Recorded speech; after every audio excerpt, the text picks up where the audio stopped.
Brother, thank you for doing this. This was crazy. So we had to get the guy that does this every day of his life to kind of help us to get this thing started. Vocab, from your experience, what is it? Is it?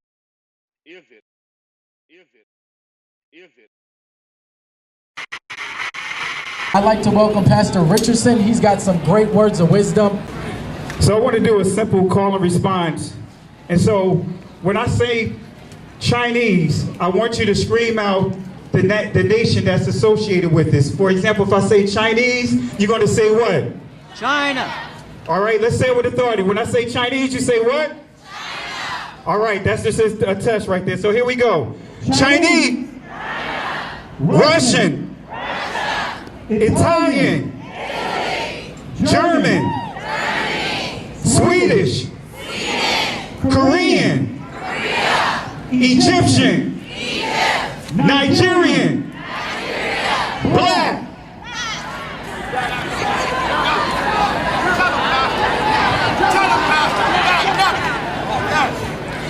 I hope you were able to successfully identify the issue. I mean, these people are racist in such a way that the KKK looks like amateurs in comparison to these guys.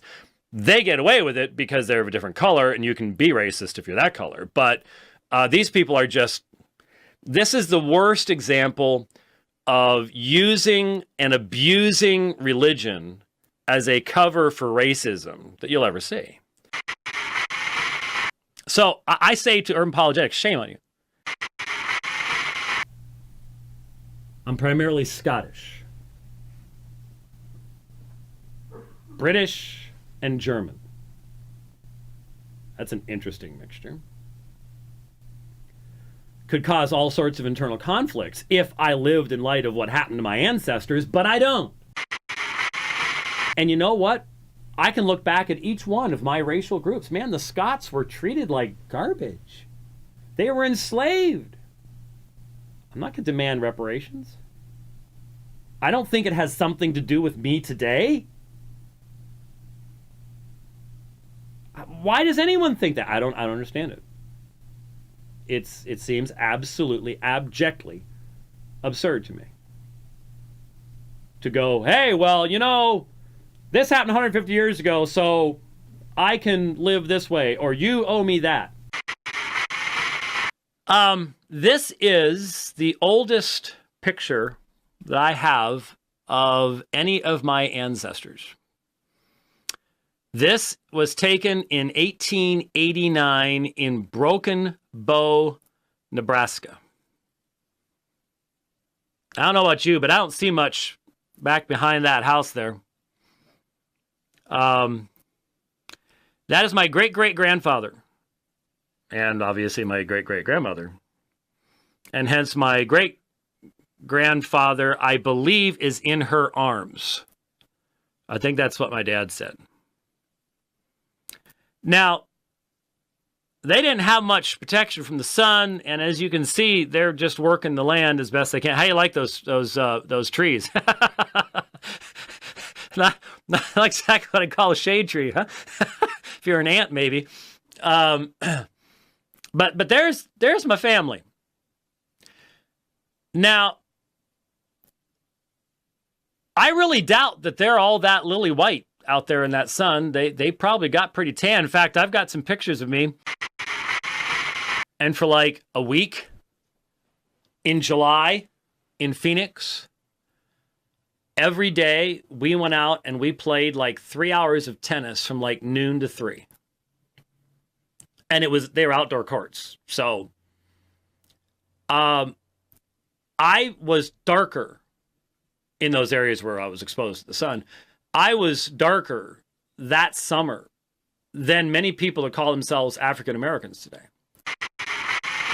In the New York Times article titled "Debunking a Myth, the Irish Were Not Slaves Too," by Liam Stack, 2017. It says, it has shown up on Irish trivia Facebook pages, in Scientific American magazines, and on white nationalist message boards. The little known story of the Irish slaves who built America, who are sometimes said to have outnumbered and been treated worse than slaves from Africa. But it's not true. Historians say the idea of Irish slaves is based on a misreading of history, and that the distortion is often politically motivated. Far-right memes have taken off online and are used as racist barbs against African Americans. The Irish were slaves too. The memes often say, we got over it, so why can't you? A small group of Irish and American scholars has spent years pushing back on this false history. In 2016, 82 Irish scholars and writers signed an open letter denouncing the Irish slave myth and asking publications to stop mentioning it. Some complied, removing or revising articles that referenced the false claims, but the letter's impact was limited. The legal differences between indentured servitude and chattel slavery were profound. According to Matthew Riley, an archaeologist who studies Barbados, unlike slaves, servants were considered legally human. Their servitude was based on a contract that limited their service to a finite period of time, usually about 7 years, in exchange for passage to the colonies. They did not pass their unfree status on to descendants. Contemporary accounts in Ireland sometimes refer to these people as slaves. Mr. Hogan said that was true in the sense that any form of coerced labor can be described as slavery from ancient Rome to modern day human trafficking. But in colonial America and the Caribbean, the word slavery had a specific legal meaning. Europeans, by definition, were not included in it. I want to reiterate this point here. The word slavery had a specific legal meaning. Europeans, by definition, were not included in it. An indenture implies two people have entered into a contract with each other, but slavery is not a contract, said Leslie Harris, a professor of African American history at Northwestern University. It is often about being a prisoner of war or being bought or sold bodily as part of a trade. That is a critical distinction. Lastly, this 1908 photograph of fishermen in the parish of St. John, Barbados is often used to illustrate memes that falsely claim Irish were slaves in the colonial America.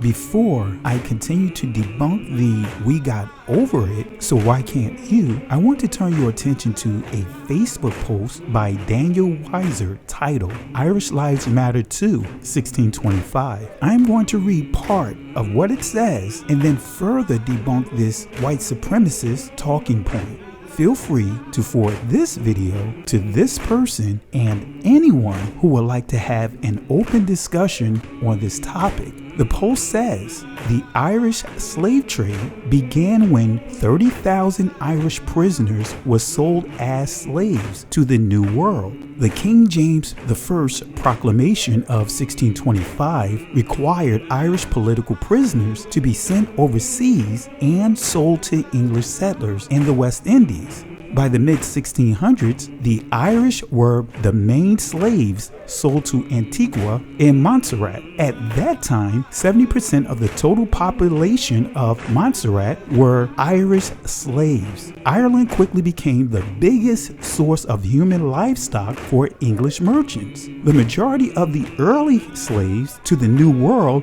were actually white. From 1641 to 1652, over 500,000 Irish were killed by the English and another 300,000 were sold as slaves. let's stop here. I'm going to address this post and the source of where this Facebook user copied it from. Let's go to the article published by Snopes titled, "Does this photograph show Irish slaves in the United States?" Written by Alex Krasprat. It says, a semi-official bilateral structure was set up in the spring of 1922 to channel Italian workers into the Belgian labor market. The Brussels Labor Exchange Office signed an agreement with the Italian Office of Employment to send masons and other skilled construction workers to Brussels. In the beginning of 1923, the Labor Office of Brussels erroneously obtained a number of unqualified Italian workers through this arrangement. The Labor Office contacted the mine companies in Charleroi, who were very eager to receive these Italians. This spontaneously established a pattern of recruitment was endorsed by the Italian authorities. While the exact date and circumstances of the photograph remain in dispute, the picture is not of Irish slaves in the United States because from a factual standpoint, that form of slavery did not exist in America. And because, from a contextual standpoint, the photograph does not appear to have been taken in the United States. This is the disturbing photo of mining conditions, likely from Belgium in the earlier 20th century, has often been misrepresented to fit various political narratives. In another article published by The World titled "The Curious Origins of the Irish Slaves Myth," written by Natasha Varna, published on March 17, 2017, it says, Irish Americans were slaves once too, or so a historically inaccurate and dangerously misleading internet meme would have you believe. The meme comes in many varieties, but the basic formula is this: old photos, paintings, and engravings from all over the world are combined with text suggesting they are historic images of forgotten Irish slaves. The myth underlining the meme holds that Irish, not Africans, were the first American slaves. It rests on the idea that 17th century American indentured servitude was essentially an extension of the transatlantic slave trade. Popular among racists, white supremacists, neo-Nazis, white nationalists, and neo-Confederate groups, the Irish slave trope is often accompanied by statements to the effect of, "Our ancestors suffered, and we got over it. Why can't you?" According to Liam Hogan, a librarian and scholar who has tracked the myth, references to these Irish slaves are used to derail conversations about racism and inequality. The principal aim of this propaganda, which aligns with that of the international far right, is to empty the history of the transatlantic slave trade of its racial element, says Hogan. This image of breaker boys who broke up pieces of coal worked in Erwin, breaker of Pennsylvania Coal Company, in 1911. This image has been used and mislabeled in campaigns to perpetuate a myth about Irish slaves being brought to the U.S. Let's go to another article published by Reuters titled "Irish Slaves Meme Repeats Discredited Article," written by Axel Schmidt, published June 19, 2020. It says, the post began by stating the Irish slave trade began when 30,000 Irish prisoners were sold as slaves to the New World. The King James I Proclamation of 1625 required Irish political prisoners be sent overseas and sold to English settlers in the West Indies. This is an edited version of the original article, which named the monarch in question as James II. The claim has been debunked by Hogan, who said there was no evidence for the existence of such a proclamation and pointed out that James II II was not born until 1633. The Post also states from 1641 to 1652, over 500,000 Irish were killed by the English and another 300,000 were sold as slaves. Hogan, referring to the Irish diaspora by Andrew Bellingberg, told Reuters the total migration from Ireland to the West Indies for the entire 17th century is estimated to have been around 50,000 people, and the total migration from Ireland to British North America and the West Indies is estimated to have been circa 165,000 between 1630 and 1775. If this is the case, where on earth is the meme getting the unequivocal and impossible 300,000 forced deportations from Ireland over a 10-year period? The Post also claims that Irish women and girls were forced to procreate with African slaves. Hogan writes that there is no evidence to support this claim and states these ahistorical claims are part racialized sadomasochistic fantasy and part old white supremacist myth. The Post also states during the 1650s, over 100,000 Irish children between the ages of 10 and 14 were taken from their parents and sold as slaves in the West Indies, Virginia, and New England. There is no evidence to support this figure. In Barbados, where the majority of Irish indentured servants were sent, the total number of white immigrants, indentured or free, by the early 1870s was estimated at 21,500. Verdict: false. Facebook posts purporting to describe the origins of Irish slavery are a rehash of a 2008 article consisting of numerous false claims. This is the article that birthed these lies. This article is published by Global Research. The title of the article is The Irish Slave Trade, The Forgotten White Slaves, written by John Martin, published April 14th, 2018. This is the actual source of the Irish Were Slaves Too and Irish Lives Matter Too, 1625. Daniel Wizard copied and pasted to his Facebook profile.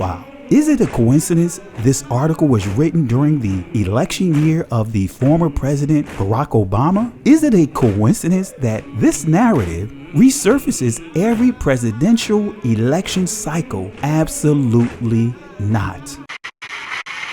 Now let's continue to debunk this troubling quote, "We got over it, so why can't you?" In this article from the National Geographic's Facts, Myths, and Traditions of St. Patrick, it says, another St. Patrick myth is the claim that he banished snakes from Ireland. It's true, no snakes exist on the island today. Apologist Freeman said, but they never did. Ireland, after all, is surrounded by icy waters, much too cold to allow snakes to migrate from Britain or anywhere else. Since snakes often represent evil in literature, when Patrick drives the snakes out of Ireland, it is symbolically saying he drove the old evil pagan ways out of Ireland and brought in a new age, Freeman said. The snake myth, the shamrock story, and other tales were likely spread by well-meaning monks centuries after St. Patrick's death, Freeman said. Again, no snakes existed on the island today, College's Freeman said, but they never did. Clearly, the elevation and location of Ireland makes it impossible for snakes to migrate there. Why would the church associate snakes to the story of St. Patrick? My conclusion is St. Patrick is just the face of an overall system of delusions initiated by the Roman Catholic and Christian Church. These fables, in other words, inventions, were created to sensationalize the underlying cruelty of their agenda to spread what's called the new faith. During the lynching period, or the time of Odin, these perpetrators actually created postcards from the actual pictures taken of those subjected to their extreme cruelty. These postcards were sold and mailed through the United States Postal Service. See, the celebration of St. Patrick's Day has the same overtone as the lynching postcards. Unfortunately, we all have been blinded by the cover-up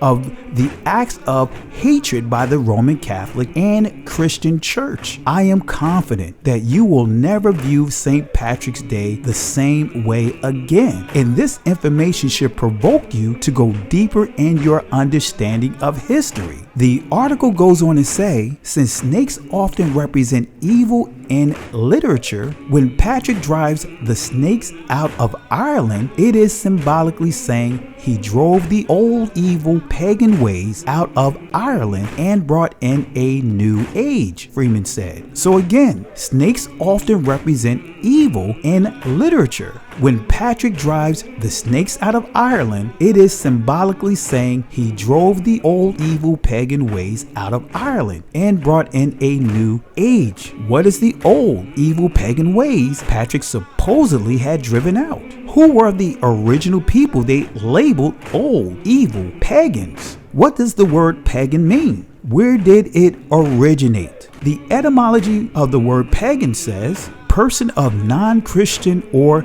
non-Jewish faith, villager, rustic, civilian, non-combatant, country people, civilian, incompetent soldier. It goes on to say the English word was used later in a narrower sense of one not a Christian, Jew, or Muslim, as person of heathenish character or habits. What stands out about the etymology of the word pagan is villager, country people. Again, who were the villagers driven out of Ireland? I encourage you to make a note of the additional comments listed in the definition of the online etymology dictionary of the word pagan. It says, pagan and heathen are primarily the same in meaning, but pagan is sometimes distinctively applied to those nations, although worshiping false gods are more cultivated, as the Greeks and Romans, and heathen to uncivilized idolaters, as the tribes of Africa. A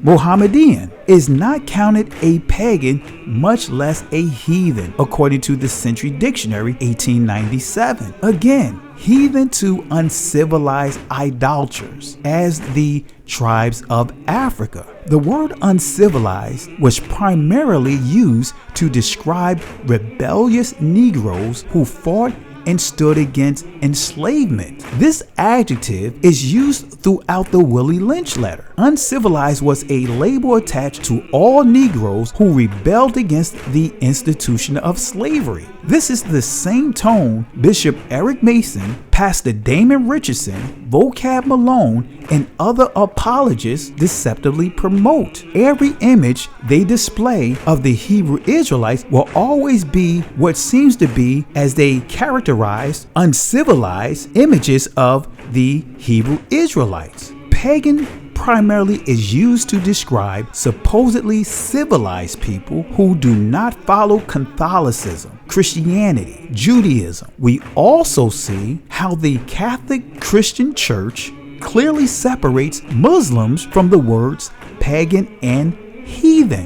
Why? If St. Patrick did not drive out snakes, what or who did he drive out? This is coming from Journal of the Royal Institution of Cornwall, Volume 15, 1901 through 1902, page 280 and 281. The origins of the dwarfs, elves, gnomes, and leprechauns. I believe that the first human beings who entered Cornwall in the Neolithic period belonged to a race of dwarfs or pygmies and were veritable little people. The study of dwarf races is a new branch of anthropology, and it has wonderfully developed during the last 20 years. Ancient classical authors mention pygmies living in remote parts of Asia and Africa. And the conflicts of the latter with the cranes are described in amusing language. These stories were for long thought to be childish inventions, but recent discoveries have proved that they were perfectly correct. When the Dutch occupied South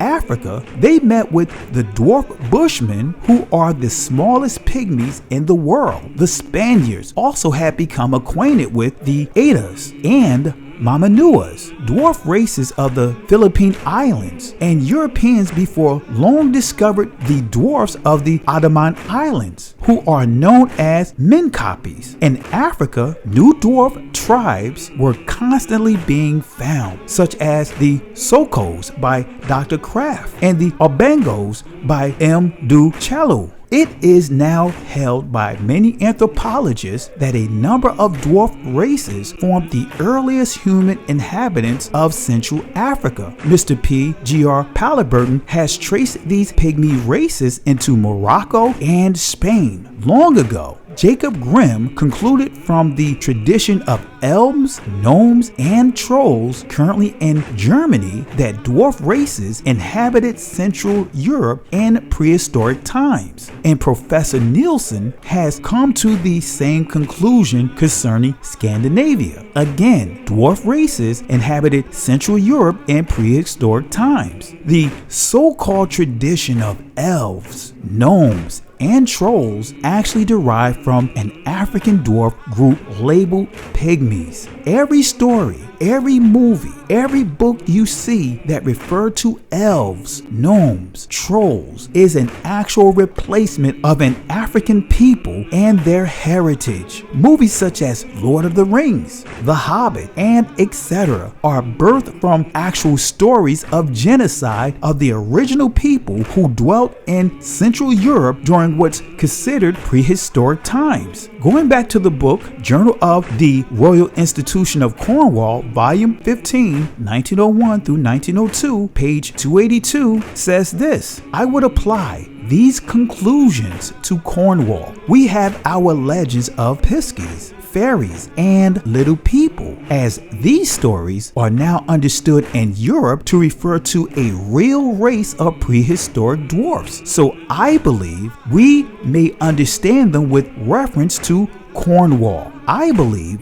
then that our piskies and fairies were genuine Cornish dwarfs belonging to a real race of diminutive human beings. As to the fairies, they had a similar origin. They were not the dethroned gods of the heathen Celts, nor were they the spirits of unbaptized children or of druids who had rejected Christianity, but they were originally dwarfs and pygmies similar to the piskies. Again, our piskies and fairies were genuine Cornish dwarfs belonging to a real race. It goes on to say, and has shown that the Picts, houses of Scotland, and fairy legends of the North may be traced to a race of prehistoric dwarfs. That able Celtic scholar, Professor Fees, has lately in a valuable work set forth the view that a dwarf race inhabited Britain previous to the Celtic invasion, and these views have met with general acceptance. It goes on to say, this also will explain the tradition existing among French peasantry that the fairies were mortal, and the stories that long ago they were actually killed in Wales. Cornwall then was in the earlier days of the Neolithic age, inhabited by a race of pygmies like the Bushmen of South Africa, and whom for convenience I shall call the Pisky dwarfs. Again, Cornwall then was in the early days of the Neolithic age, inhabited by a race of pygmies like the Bushmen of South Africa. The diminutive flint arrowheads found all over Western Europe furnish another proof of the existence of these pygmies. These little arrowheads occur in France, some only half an inch long, being figured by M. de Mortale. They have been found in a kitchen midden at Hastings. They abound in Ireland, and the Pev Reginald Gaddy has found large numbers of them in Yorkshire. They are found also in Germany and in Poland. Again, they abound in Ireland. The Etymology Dictionary definition of leprechaun says, a very small body, little, small. Let's go to the book Celtic Myth and Legend, page 20. It says, in physique it was short, swarthy, dark hair, dark eye, and long skull. Its language belonged to this class called Hamitic, the surviving types of which are found in the Gauls, Abyssinians, Berbers, and other North African tribes, and it seems to have come originally from some part either of Eastern, Northern, or Central Africa. Spreading thence, it was probably the first people to inhabit the Valley of the Nile, and it sent offshoots into Syria and Asia Minor. So again, its language belonged to the class called Hamitic. Contrary to what historians have deceptively taught, these references easily debunk the contradictions that the original Egyptians were Europeans. Again, probably the first people to inhabit the Valley of the Nile. The people St. Patrick actually murdered was the Twa. St. Patrick is simply the reoccurring image or the face of the entire Church of Catholicism and Christianity. The entire story and celebration of St. Patrick is the celebration commemorating genocide. Is the cancellation of this Irish parade strictly a coincidence? Absolutely not.